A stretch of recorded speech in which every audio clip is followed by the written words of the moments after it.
Welcome to Takeaways. My name is Jordan Brooks, Director of Market Analytics with ALN Apartment Data.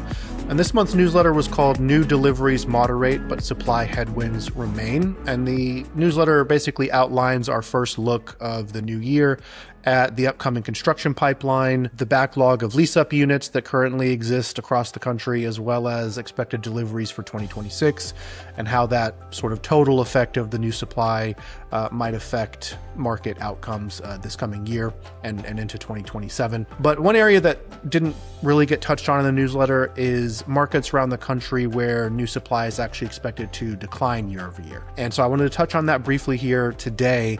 A couple of markets in particular stand out, and there's kind of a difference here between, first of all, some of the Sunbelt markets that have been kind of the tip of the spear of new supply over the last 5 years or so. We see some of those sort of taking their foot off the gas.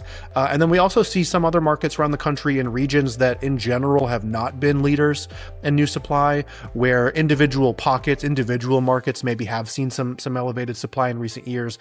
And there's also some sort of a decreasing momentum in those areas. So a couple of markets that stand out: Dallas-Fort Worth, number one, in terms of 2025 deliveries versus 2026 deliveries, a pretty substantial expected decline there this year.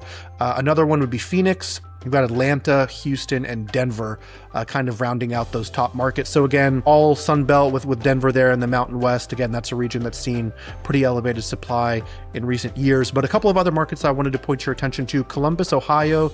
Again, Ohio is not an area that we think of as being particularly high supply in recent years, but Columbus has been an exception there. And that's an area where we're expecting to see a pretty good decline in year-over-year deliveries for this year. Philadelphia would be another market that fits that profile. So again, Pennsylvania, not a particularly high supply market in recent years, but Philadelphia has actually been a pretty high supply market consistently, and that has driven the majority of supply in that state.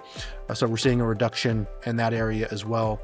And then another one that I would point out is Indianapolis. So again, Indiana, not generally a high supply area, but Indianapolis has seen significant development in recent years. And we see a year-over-year decline coming for that market as well. So in general, again, if you look at sort of the top 20 markets where we expect to see a slowdown, primary markets in particular, most of them are going to be in the Sun Belt.